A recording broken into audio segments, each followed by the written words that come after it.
Hello friend, मैं सूरज स्वागत करता हूं आपका अपना यूट्यूब फैमिली प्रीवियस एग्जाम पर। तो आज हम आपके लिए लेकर आए हैं बिहार दरोगा मेंस का मॉडल सैंपल पेपर। इससे पहले हम लोग कई सारे मॉडल सैंपल पेपर देख चुके हैं और जो नहीं देखे हैं वो नीचे डिस्क्रिप्शन बॉक्स में लिंक दिया हुआ, वहाँ पे जाके बाकी मॉक टेस्ट को देख सकते हैं। साथ में आप प्रीवियस ईयर के पेपर को देख सकते हैं। आशा करता हूं कि ये वीडियो आपके आने वाले एग्जाम के लिए बहुत ज़्यादा हेल्पफुल होगा। तो हमारे साथ में 1 से लेकर 100 तक क्वेश्चन देखेंगे, जिसमें से आपके 75 क्वेश्चन होंगे जीके जीएस और आपके करंट अफेयर के, और बाकी आपके 25 क्वेश्चन रीजनिंग और मैथ के होंगे। इस चैनल पे आप नए हैं तो चैनल को सब्सक्राइब करना ना भूलें, साथ में बेल आइकन को दबा दें नोटिफिकेशन के लिए। इस तरह की वीडियो आपको हमेशा प्राप्त होती रहेगी। तो लेके चलते हैं पहला सवाल आपके सामने होगा और यहाँ पे दिया हुआ है आपको कि तवा नदी किसकी सहायक नदी है। तो तवा नदी नर्मदा नदी की एक सहायक नदी है, तो ऑप्शन ए इसका सही जवाब होगा। अब बात आती है नर्मदा नदी के बारे में, तो नर्मदा नदी विंध्याचल पर्वत श्रेणियों में स्थित अमरकंटक से निकलती है तथा खंभात की खाड़ी में गिरती है। यह नदी डेल्टा के बजाय एस्चुरी का निर्माण करती है। तो इतनी सारी बात अब नर्मदा नदी से ध्यान रखें। आगे आपके सामने है पूछा हुआ सवाल है कि संस्कृत कवि राजशेखर किसके दरबार में रहते थे। तो संस्कृत कवि राजशेखर महिपाल प्रथम के दरबार में रहते थे। तो ऑप्शन पहला इसका सही जवाब हुआ। राजशेखर महाराष्ट्र के क्षत्रिय वंश में उत्पन्न हुए थे। यह महाकाव्य शास्त्र के पंडित थे। वे गुजर वंशीय नरेश महेंद्रपाल प्रथम तथा उनके बेटे महिपाल के गुरु तथा मंत्री थे। ध्यान रखें। और इनकी काव्य मीमांसा उनकी प्रसिद्ध रचना है। तो काव्य मीमांसा किसके द्वारा लिखी गई थी, तो राजशेखर के द्वारा लिखी गई थी। तीसरा नंबर सवाल आपके सामने है। यहां पूछा है निम्नलिखित में से किस मुगल शासक के समय झरोखा दर्शन आरंभ किया गया है। तो झरोखा दर्शन की बात आती है तो झरोखा दर्शन क्या कहते हैं, ऐसा दर्शन जिसे घर के बालकनियों से किया जाता है। तो झरोखा दर्शन सबसे पहले अकबर के समय में आरंभ किया गया था। तो ऑप्शन सी इसका सही जवाब हुआ। अब बात आती है झरोखा दर्शन क्या होती थी। तो युगिन राजाओं के महलों में बालकनी जिसे झरोखा कहा जाता था से जनता राजा द्वारा संवाद करने को, जनता और राजा के द्वारा संवाद करने को कहा जाता था। इस पद्धति को सबसे पहले मुगल सम्राट अकबर ने अपनाया था। आगे बात आती है चौथा नंबर क्वेश्चन समझ आपके सामने है। निम्नलिखित में से कौन सा स्थल भारत में नहीं है। तो चारों में देखा जाए तो हड़प्पा भारत में नहीं है।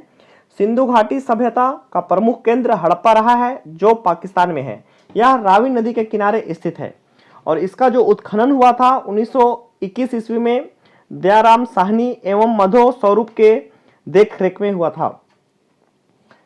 नेक्स्ट सवाल आपके सामने है, अलेक्जेंडर ने भारत पर चढ़ाई कब की थी। तो ऑप्शन डी इसका सही जवाब हुआ। 326 ईसा पूर्व में अलेक्जेंडर ने भारत पर चढ़ाई की थी। अलेक्जेंडर का नाम सिकंदर था और इसका गुरु अरस्तु था। सिकंदर ने भारत विजय का अभियान 326 ईस्वी पूर्व में प्रारंभ किया था। ठीक है, तो इतनी सारी बात इस क्वेश्चन से को प्राप्त होता है। छठा नंबर सवाल, निम्नलिखित में से कौन नॉन फेरस धातु नहीं है। तो नॉन फेरस धातु नहीं है, इसका सही जवाब होगा लोहा। लोहा एक नॉन फेरस धातु नहीं है। सातवां नंबर सवाल पूछा है, खारे पानी में निम्न में क्या उपस्थित होता है। तो जो कठोर जल होता है खारे पानी में कैल्शियम उपस्थित होता है। तो ऑप्शन ए इसका सही जवाब हो जाएगा। आगे देखते हैं आठवां नंबर सवाल पूछा है, धातुओं के सल्फेट के कारण पानी के अस्थायी खारेपन को दूर किया जा सकता है किस प्रकार से।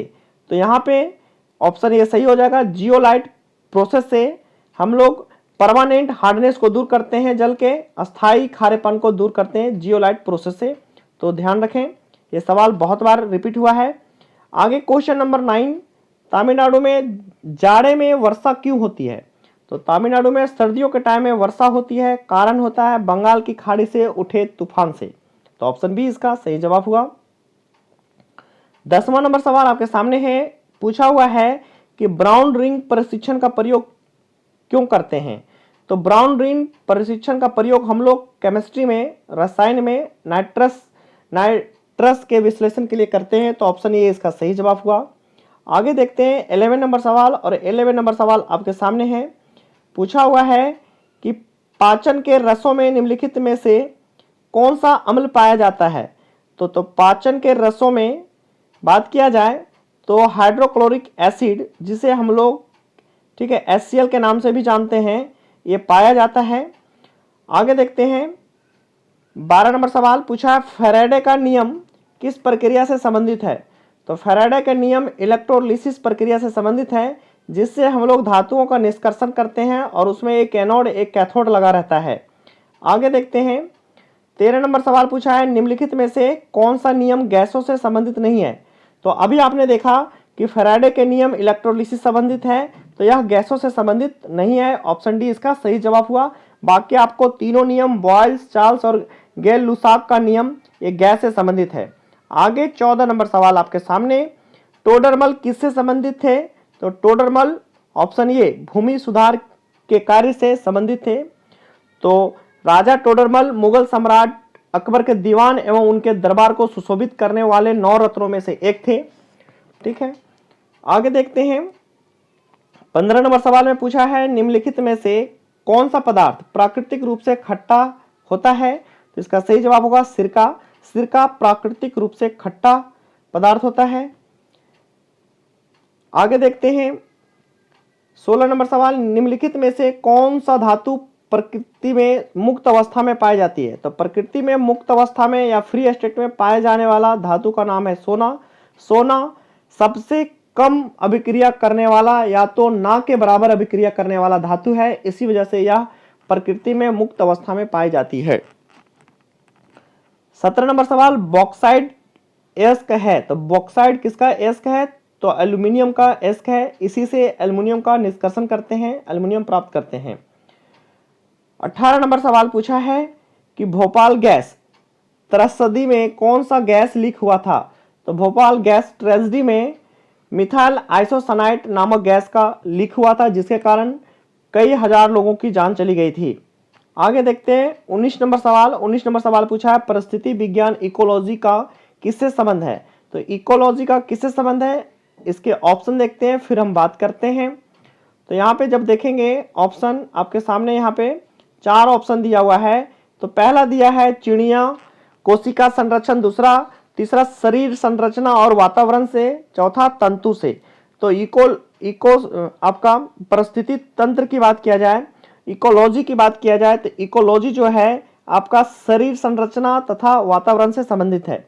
आगे देखते हैं कि भारत के संविधान में कितनी भाषाओं को मान्यता दी गई है? तो भारत के संविधान में कुल 22 भाषाओं की मान्यता दी गई है, तो ऑप्शन डी इसका सही जवाब हुआ। आगे पूछा है 21 नंबर में, भगवान महावीर का जन्म कहाँ हुआ था?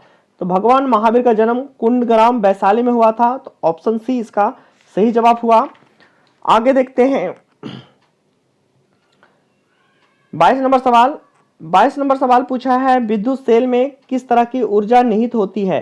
तो विद्युत सेल में ऑप्शन सी रासायनिक ऊर्जा निहित होती है, तो इसका सही जवाब ऑप्शन सी हुआ।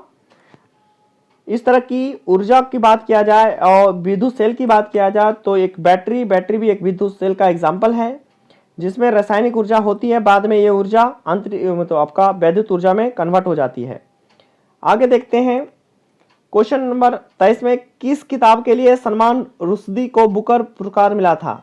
तो रुश्दी साहब को जो बुकर पुरस्कार दिया गया था वो ऑप्शन ए मिडनाइट चिल्ड्रन के वजह से दिया गया था, तो ऑप्शन ए इसका सही जवाब हुआ। 24 नंबर सवाल पूछा है, फ्यूज का तार किससे बना होता है? तो फ्यूज का तार लेड और टीन का बना होता है, सीसा और टीन का बना होता है, ऑप्शन सी इसका सही जवाब हुआ। 25 नंबर सवाल आपके सामने पूछा है, एक बेलनाकार दंड चुंबक एक वृत्ताकार कुंडली के अक्ष के साथ रखा जाता है, चुंबक को इसके अक्ष पर घुमाने पर कुंडली में क्या होगा? तो 25 का ऑप्शन आपके सामने होगा कि इसमें किसी तरह का धारा प्रेरित नहीं होगी, ऑप्शन डी इसका सही जवाब हो जाएगा। ठीक है, आगे देखते हैं मोड वेट क्या है? तो मोड वेट एक तरह का उत्पाद कर है, तो ऑप्शन ए इसका सही जवाब हुआ। मोड वेट को 1 अप्रैल 2000 के बाद से सैन वेट के नाम से जानते हैं, तो यह एक उत्पाद कर है, ध्यान रखेंगे। गुरुत्वाकर्षण का नियम किसने दिया था? बहुत ही अच्छा क्वेश्चन और सबको पता होना चाहिए। गुरुत्वाकर्षण का नियम न्यूटन साहब के द्वारा दिया गया था। आगे देखते हैं 28 नंबर सवाल में पूछा है आजाद हिंद फौज की स्थापना किसने की थी। तो आजाद हिंद फौज की स्थापना की बात किया जाए तो यहाँ पे आपको पता होना चाहिए। सभी सवाल ऑप्शन पहले दिखा देता हूं फिर मैं बताऊंगा, ठीक है। तो यहाँ पे पहला ऑप्शन चंद्रशेखर आजाद दिया हुआ था, ठीक है। फिर दिया हुआ था सुभाष चंद्र बोस, फिर दिया है भगत सिंह। तो 28 नंबर का जो सही जवाब आपके सामने होगा वो क्या था, इनमें से कोई नहीं। क्यों, बहुत बार आपने क्या करते हो कि आजाद हिंद फौज की स्थापना किसने की थी, तो आप लोग सुभाष चंद्र बोस इसमें लगा देते हो। इसका सही जवाब क्या है, आजाद हिंद फौज की प्रथम डिवीजन का गठन 1 सितंबर 1942 को कैप्टन मोहन सिंह के द्वारा किया गया था, परंतु वह असफल रहा। आजाद हिंद फौज की सफलतापूर्वक स्थापना का श्रेय रास बिहारी बोस को दिया जाता है। आगे देखते हैं, मानव का मस्तिष्क लगभग कितने ग्राम का होता है।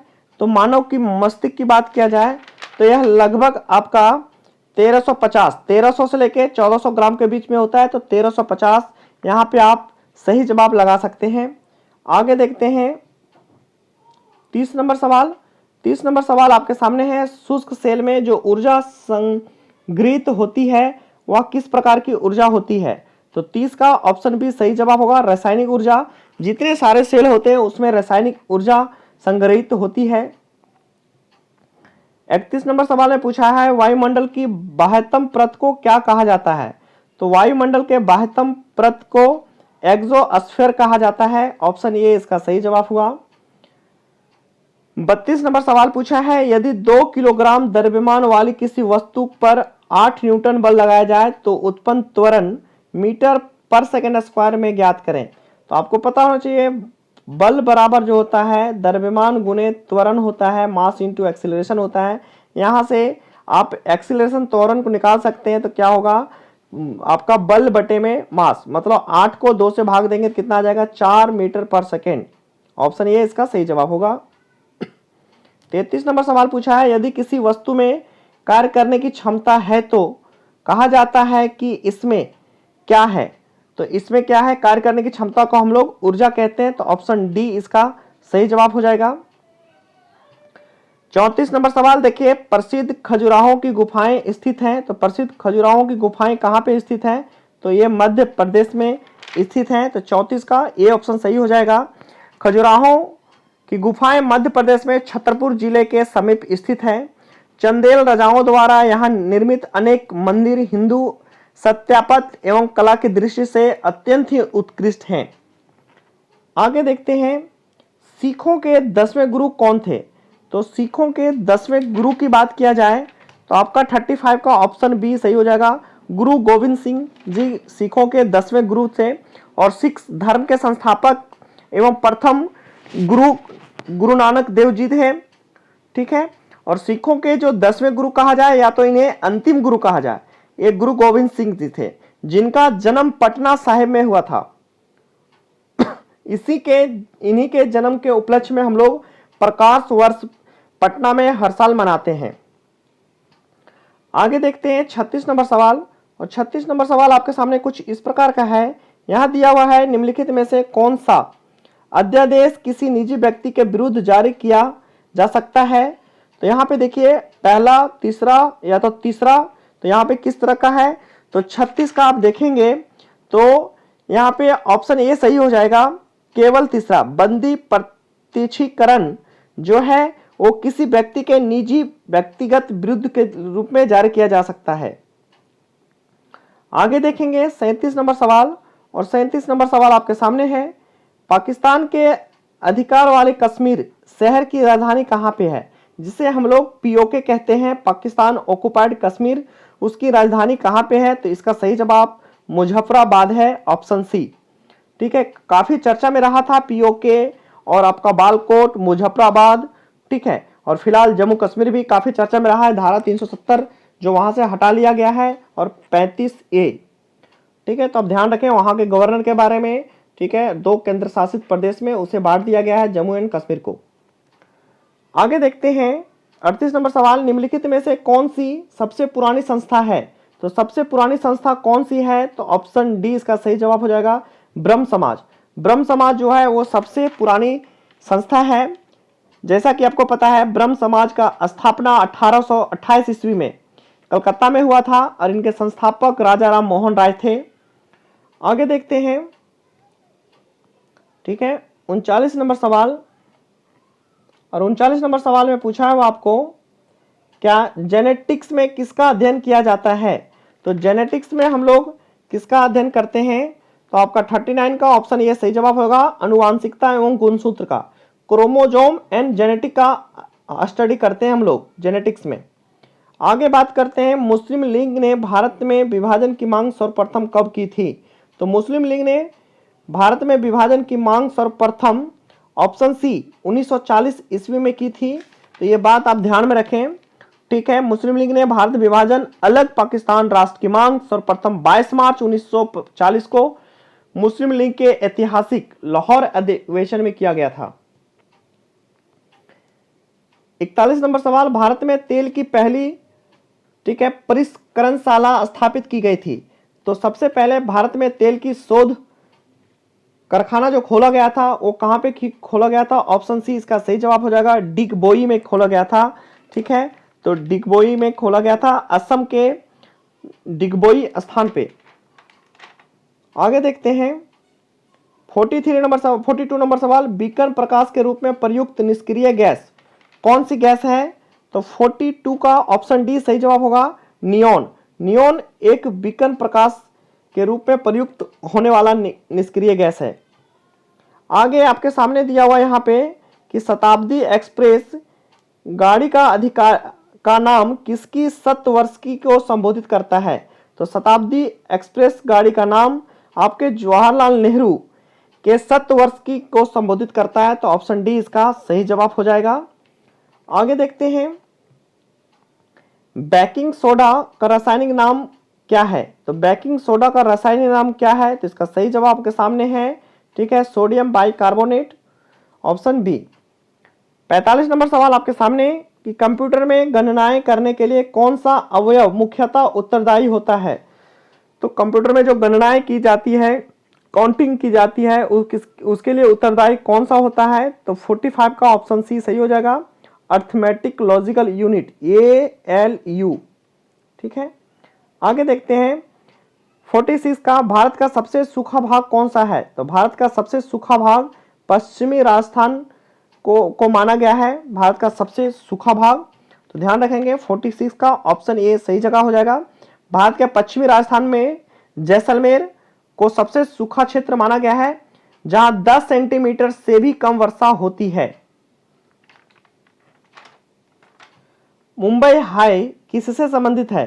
तो मुंबई हाई किससे संबंधित है? तो इसका सही जवाब हो जाएगा पेट्रोलियम से। तो 47 का बी ऑप्शन सही जवाब हुआ। 48 नंबर सवाल आपके सामने है, भारत में दशमिक मुद्रा प्रणाली किस वर्ष शुरू की गई थी? तो भारत में दशमिक मुद्रा प्रणाली किस वर्ष में शुरू की गई थी? तो 48 का आपका सही जवाब हो जाएगा 1957। 1 अप्रैल 1957 को भारत सरकार ने रुपया, अन्ना और पाई सिस्टम को डेसिमल करेंसी में परिवर्तित कर दिया था, ध्यान रखेंगे। आगे देखते हैं 49 नंबर सवाल।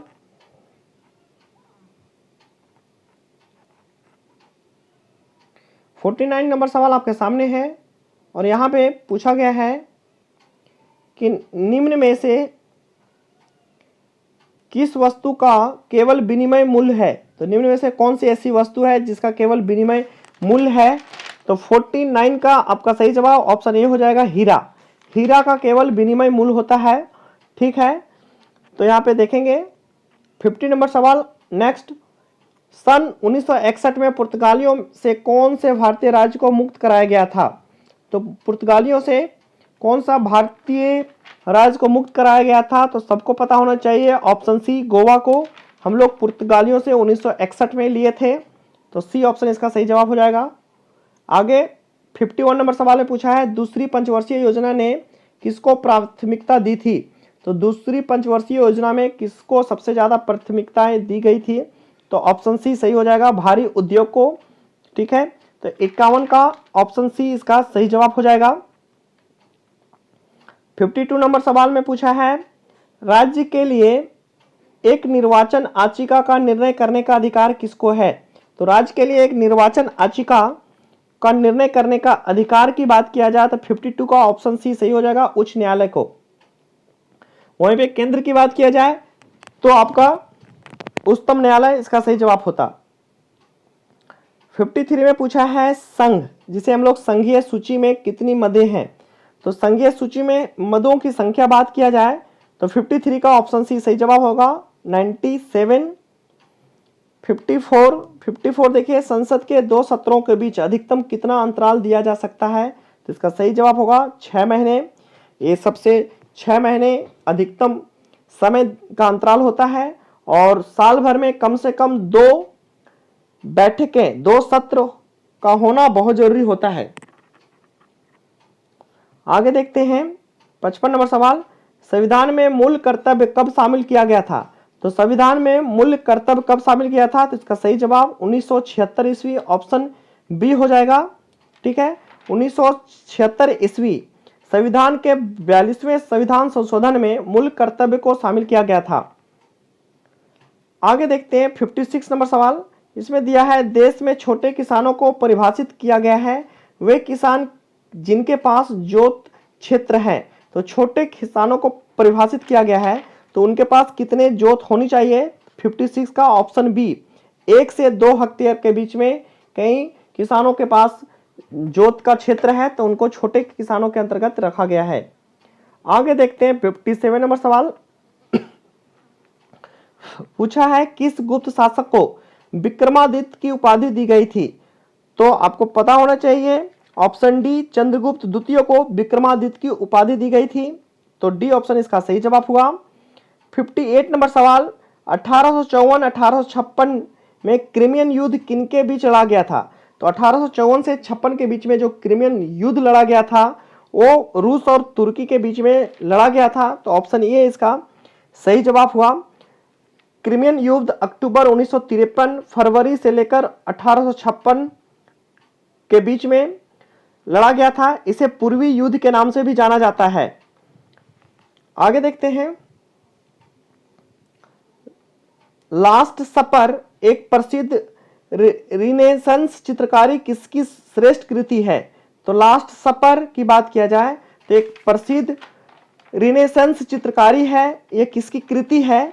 तो 59 का ऑप्शन सी, ठीक है, लियोनार्डो दा विंसी की एक चित्रकारी है जो बहुत ही फेमस चित्रकार थे। आगे देखते हैं हम लोग 60 नंबर सवाल। 60 नंबर सवाल आपके सामने है, पूछा हुआ है, वार मिहिर थे। तो वार मिहिर क्या थे? तो 60 का ऑप्शन डी सही जवाब होगा, एक प्राचीन खगोलविद जिसे हम लोग एस्ट्रोनॉमर कहते हैं। तो एक एस्ट्रोनॉमर थे। आगे बात करते हैं हम लोग 61 नंबर में, सो स्वयं अपने से बात करने वाला क्या कहलाता है? तो स्वयं अपने से बात करने वाला स्वगतभाषी कहलाता है। ठीक है, ऑप्शन बी इसका सही जवाब हुआ। तो भ्रंश घाटी बनती है, तो 62 का भ्रंश घाटी कैसे बनती है? तो इसका सही जवाब, 2 भ्रंशों के बीच से भ्रंश घाटी का निर्माण होता है। 63 में पूछा हुआ है, अफ्रीका में असवान डैम द्वारा बनाई गई झील का नाम क्या है? तो अफ्रीका में असवान डैम के द्वारा बनाई गई झील का नाम है नासेर झील। ऑप्शन सी इसका सही जवाब होता है। आगे देखते हैं 64 नंबर सवाल, भारत का जीव मंडल रिजर्व नंदा देवी यूनेस्को जो है वो किस राज्य में स्थित है? तो भारत का जीव मंडल रिजर्व नंदा देवी यूनेस्को में लिस्टेड है, वह किस राज्य में स्थित है? तो इसका सही जवाब आपके सामने होगा, ऑप्शन ए, नंदा देवी, ठीक है, जीव मंडल रिजर्व उत्तराखंड में स्थित है। आगे देखते हैं 65, बिंदुसार के शासन के दौरान यह शांति कहाँ हुई थी? तो बिंदुसार के शासन के समय में यह शांति ऑप्शन सी तक्षशिला में हुआ था। तो ऑप्शन सी इसका सही जवाब हुआ। 66 में देखिए दिया हुआ है, किसी नदी घाटी को चौड़ा होने का कारण क्या है? तो किसी नदी घाटी को चौड़ा होने का कारण है ऑप्शन बी, ठीक है, पार्श्विक अपरदन जिसे हम लोग भूक्षरण कहते हैं, ठीक है, जिसे मिट्टी की कटाई, जब पानी का बहाव आता है तो साइड साइड से मिट्टी का कटाव बढ़ता चला जाता है और नदी घाटी चौड़ी होती चली जाती है। 67 में राल, घुना किसका उत्पाद है? तो घुना किसका उत्पाद है? तो ऑप्शन बी इसका सही जवाब होगा, कोनिफेरस शंकुधारी पेड़ का। आगे देखते हैं, नारियल का पानी क्या है? तो नारियल का पानी क्या है? तो इसका सही जवाब हो जाएगा विकृत तरल, जिसे हम लोग एंडोस्पर्म कहते हैं। तो विकृत तरल एंडोस्पर्म को नारियल का पानी होता है। आगे देखते हैं 69, बुलविल्स किस में भाग लेते हैं? तो बुलविल्स किस में भाग लेते हैं? तो ऑप्शन बी इसका सही जवाब होगा, कायिक जनन में बुलविल्स भाग लेते हैं। तो इसका बी ऑप्शन इसका सही जवाब हुआ है, ठीक है। आगे देखते हैं 70 नंबर सवाल। 70 नंबर सवाल में पूछा है, मछली एक प्रथम श्रेणी का प्रोटीन है क्योंकि उसमें होते हैं। तो मछली में क्या होता है? तो ऑप्शन ए आवश्यक एमिनो एसिड होते हैं, ठीक है, आवश्यक एमिनो अम्ल, ऑप्शन ए इसका सही जवाब है। इसी वजह से मछली को प्रथम श्रेणी का प्रोटीन कहा जाता है। क्वेश्चन नंबर देखेंगे हम लोग 71 में बताया गया है कि स्तंभ तना होता है। तो तना प्राय क्या होता है? तो 71 का ऑप्शन ए धनात्मकता प्रकाशनुवर्ती होता है। क्या होता है? धनात्मकता प्रकाशनुवर्ती होता है, अर्थात जिधर से प्रकाश प्राप्त होता है उसी के तरफ उसी दिशा में वृद्धि करने लगता है, ठीक है, जिसकी दिशा का निर्धारण पौधे द्वारा अधिपन की गई दिशा द्वारा किया जाता है। तो अधिकांश तने प्रकाश के प्रति आकर्षित होते हैं जबकि जड़ें प्रकाश से प्रति आकर्षित होती हैं। 72 नंबर सवाल पूछा है, शब्द इंसोलेशन आपतन का अर्थ क्या होता है? तो शब्द इंसोलेशन का अर्थ होता है 72 का ऑप्शन बी आने वाली सौर विकिरण को हम लोग कहते हैं इंसुलेशन। आगे देखते हैं 73 नंबर सवाल। 73 नंबर सवाल में पूछा हुआ है कि टेरा रोसा एक लैटिन शब्द है जिसका अर्थ क्या होता है? तो टेरा रोसा एक लैटिन शब्द है जिसका अर्थ होता है लाल भूभाग वाला क्षेत्र, ठीक है, ऑप्शन बी इसका सही जवाब। आगे देखते हैं हम लोग 74 नंबर सवाल। इसमें कुछ इस प्रकार का दिया हुआ है सवाल, क्या एक पहाड़ी पर चढ़ते हुए वाहन का ड्राइवर गियर का अनुपात रखता है? तो पहाड़ी पर चढ़ते हुए वाहन का ड्राइवर जो है वो गियर का अनुपात क्या रखता है? तो 74 का आपका ऑप्शन डी सही हो जाएगा, 1 के बराबर या उससे अधिक, ठीक है। 75 नंबर सवाल आपके सामने है, तारों को जोड़ने की प्रक्रिया क्या कहलाती है? तो तारों को जोड़ने की प्रक्रिया को हम लोग संकलन कहते हैं, ऑप्शन ए इसका सही जवाब हुआ। अब हम लोग देखेंगे क्या मैथ और रीजनिंग के सवाल, तो इसके लिए आप तैयार हो जाइए। तो मैथ और रीजनिंग के सवाल सबसे नंबर 70 यहाँ पे 6 नंबर सवाल, ठीक है, इसको हम थोड़ा सा छोटा कर लेते हैं। तो यहाँ पे दिया हुआ है, ठीक है, तो हमारे साथ में 25 क्वेश्चन के लिए बने रहे वीडियो को अब कभी भी, ठीक है। मैथ को इजी में ना लें क्योंकि आपको ये 25 क्वेश्चन सिलेक्शन में अहम रोल निभाएगा। तो अब रीजनिंग और मैथ को 100% करें, कहीं से कहीं प्रैक्टिस हमेशा करते रहें। यहाँ पे देखिए दिया हुआ निम्नलिखित चित्र में यदि डी BC के समांतर है और AD बटे DB 3/5 है एवं AC आपका 4.8 सेंटीमीटर है तो AE का मान ज्ञात करें। तो यहाँ पे देखिए AD बराबर कितना है आपका 3 और DB बराबर कितना दिया है 5, ये टोटल कितना है आपका 8। तो जब आपका AD, ठीक है, AD अनुपात DB बराबर क्या हो सकता है? AE अनुपात आपका EC हो सकता होगा, ठीक है। तो यहाँ पे EC का मान दिया हुआ है कितना 4.8, मतलब यहाँ पे 5 + 3 8 यूनिट बराबर दिया हुआ आपका 4.8, 1 यूनिट का मान हो जाएगा आपका 0.6।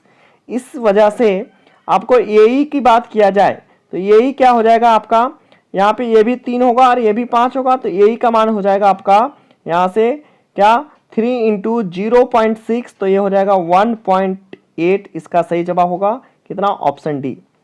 आगे देखते हैं, दिया हुआ है यदि दो संख्याएं तीसरी संख्या से क्रमशः 30% और 40% अधिक है तो दूसरी से पहली संख्या कितना प्रतिशत है?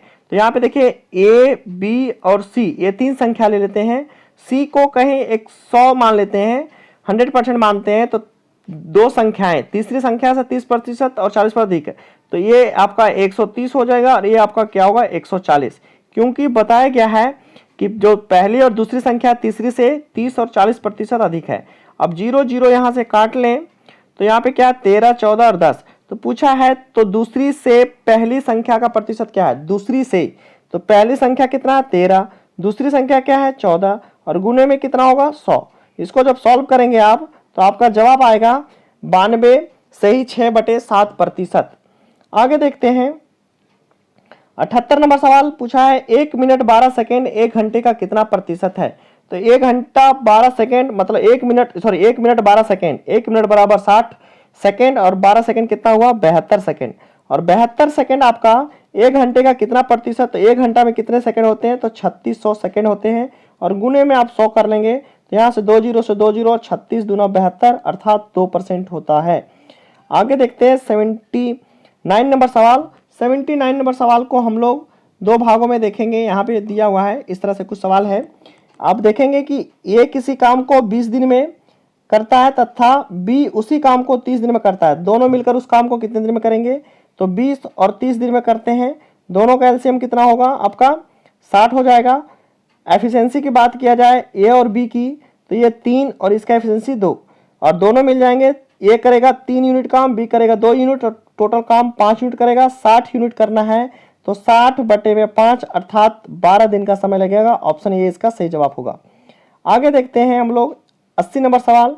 80 नंबर सवाल में क्या है कि x अनुपात y बराबर 2:1, तो x square minus y square अनुपात x square plus y square का मान क्या होगा, तो x का मान यहाँ पे 2 पुट करेंगे, y का मान 1 पुट करेंगे, तो एक्स स्क्वायर 2 का स्क्वायर कितना हो जाएगा आपका 4 माइनस में 1, और यहाँ पे क्या होगा अनुपात 4 प्लस में 1, तो आपका 3:5 इसका सही जवाब होगा, 3:5 ऑप्शन ए। 81 नंबर सवाल आपके सामने दिया हुआ है, यदि 8 पुरुष या 12 स्त्रियां किसी काम को 25 दिन में कर सकती हैं तो उस काम को 6 पुरुष और 11 स्त्रियां मिलकर कितने दिन में करेंगी। तो यहां से आप देखिए कि 8 पुरुष से काम करवाइए या तो 12 स्त्री से, काम 25 दिन में होगा। तो टोटल काम की बात किया जाए तो ये हो जाएगा आपका 8 गुने में 25, ठीक है, 8 पुरुष गुने में 25 बराबर में 12 महिला गुने में 25, ठीक है। तो ये दोनों काम बराबर है, तो 25 से 25 काटेंगे, 4 दूना 8 और 4 तिया 12, मतलब मेल अपॉन में फीमेल, पुरुष बटे में महिला करेंगे तो आएगा 3/2। तो एक पुरुष 3 काम करेगा तो एक महिला 2 काम करेगी। तो यहाँ से आप निकाल सकते हैं टोटल वर्क।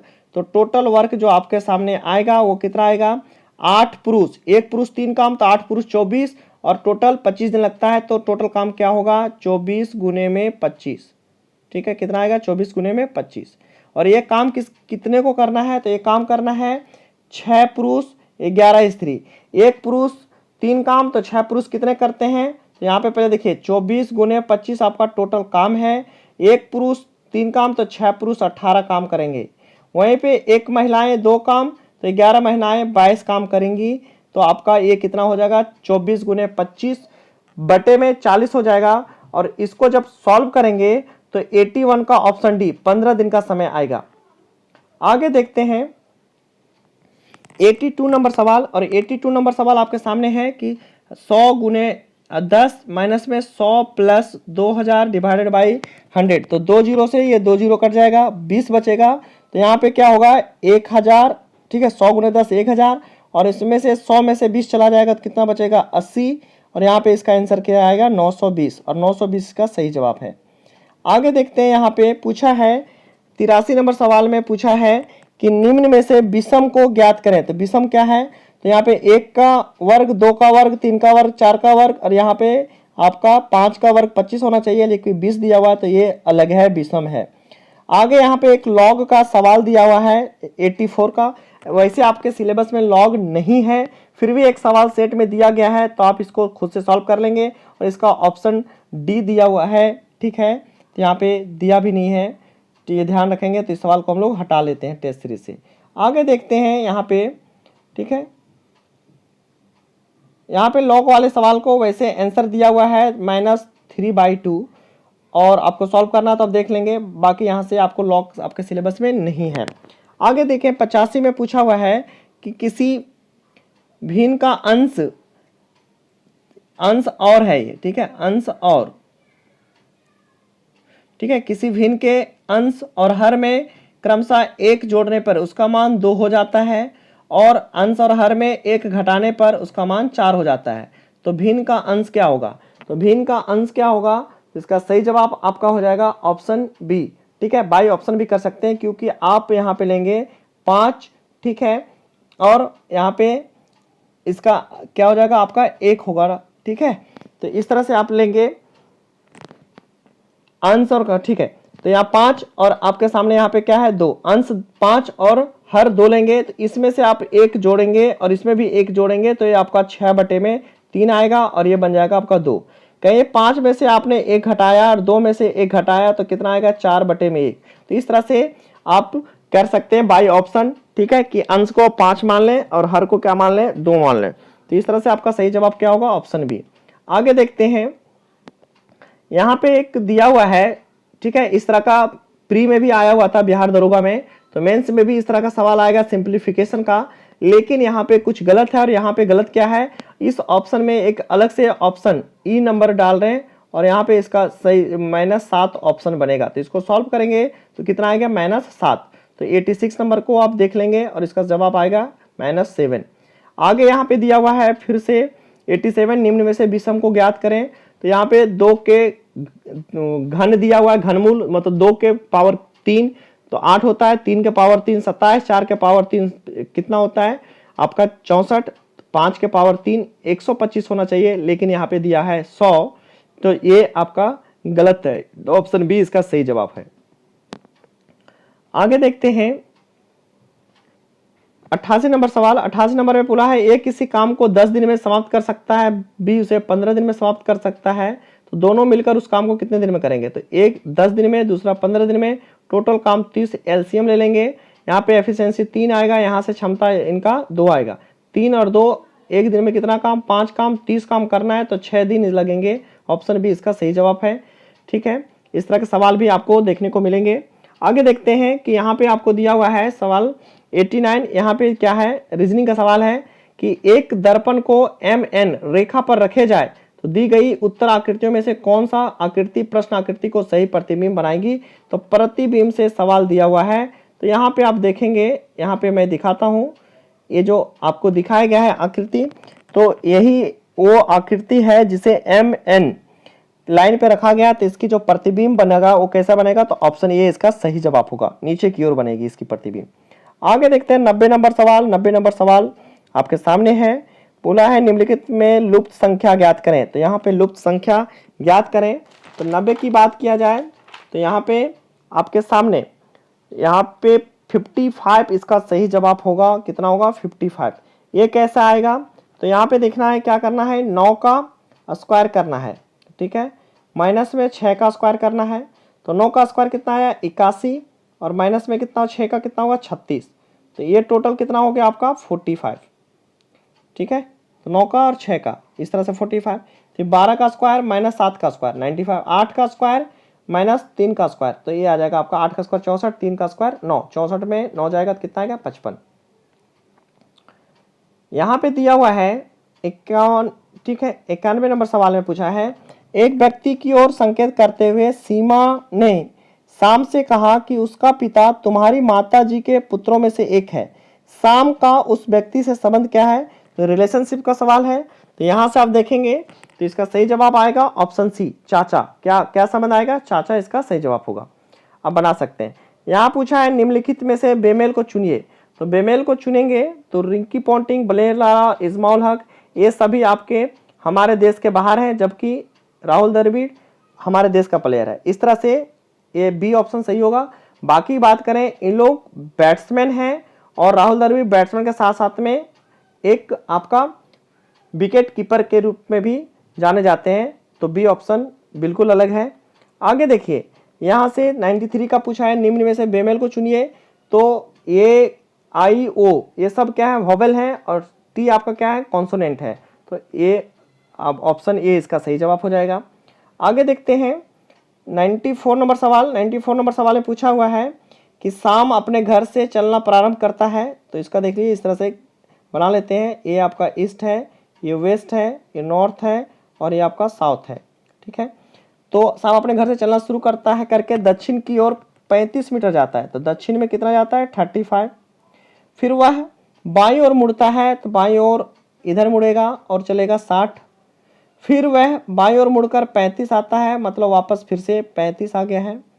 फिर वहाँ से बाएं मुड़कर 70 जाता है। तो यहाँ से जाके देखिए ये 60 था तो ये 60 हो गया। ठीक है, यहाँ से आप जाता है ये 70, तो 70 60 जब वापस आया होगा और 10 आगे गया होगा। तो पूछा है बताइए अपने घर से अब शाम कितनी दूरी पर और किस दिशा में है। तो 10 मीटर पश्चिम की ओर, 10 मीटर पश्चिम में, ऑप्शन बी इसका सही जवाब। 95 भी इसी तरह का है। पूछा हुआ है गोविंद की ओर इशारा करते हुए गोपाल ने कहा उसका पिता मेरे पिताजी का एकमात्र पुत्र है। तो गोपाल एवं गोविंद का संबंध ज्ञात कीजिए। तो आंसर होगा पिता का। क्या संबंध होगा, पिता का। ऑप्शन डी इसका सही जवाब होगा। आगे देखिए 96 में रीजनिंग को कुट भाषा में 5 लिखते हैं, विलिव्ड को 7 लिखते हैं। तो गवर्नमेंट को क्या लिखेंगे। तो रीजनिंग में 6 लेटर हैं। ठीक है, 1 2 3 4 5 6, तो इसको 5 माना जाता है। इसमें बिलीव्ड में 8 लेटर में 7 मानते हैं। तो गवर्नमेंट में 1 2 3 4 5 6 7 8 9 10 है। तो इसका जवाब क्या होना चाहिए, 9 होना चाहिए। तो 96 का 9 होगा इसका सही जवाब। आगे आपके सामने है, तो यहाँ पे देख लीजिए 96 का क्या है, 9 इसका सही जवाब है। आगे देखिए यहाँ पे दिया हुआ है आपके सामने 97 नंबर। क्या बोला है कि 5 लड़के एक कतार में बैठे हुए हैं। ये बी के दाईं ओर बैठा हुआ है। मान लो सबका मुंह ऊपर की ओर है, तो ये बी के दाईं ओर। ठीक है, तो बी यहाँ पे बी है, तो यहाँ पे ए बैठा हुआ है इसके दाईं ओर। ठीक है, यहाँ पे लिखा हुआ ये बी के दाईं ओर, बी के बाएं ई है। तो बी के बाएं में कौन है, ई है। ये बात भी दिया हुआ है। परंतु सी के दाईं ओर बैठा है, तो सी यहाँ पे बैठा होगा, इस वजह से ई इसका बी के बाएं और सी के दाएं बैठा हुआ है। ये डी के बाएं बैठा है, ये जो है ठीक है डी के बाएं बैठा है, तो डी यहाँ पे होगा, तो इसका बाएं ये बैठा है। तो कतार में मध्य में कौन है, तो सबसे बीच में कौन है, तो बी। बी ऑप्शन इसका सही जवाब। आगे देखते हैं 98 में पूछा है कि निम्नलिखित अंग्रेजी शब्दों को सुलझाइए तथा बेमेल शब्द चुनिए। तो यहाँ से आपको बन जाएगा बकेट। क्या बनेगा, पहले वाले से बकेट बनेगा, दूसरे वाले से प्लास्टिक बनेगा, तीसरे वाले से डी से ग्लास बनेगा और यहाँ से आपका बाउल बनेगा। तो बकेट, ग्लास और बाउल ये सब एक बर्तन है, जबकि प्लास्टिक बिल्कुल अलग है। ठीक है, तो ध्यान होगा, ऑप्शन बी इसका सही जवाब होगा।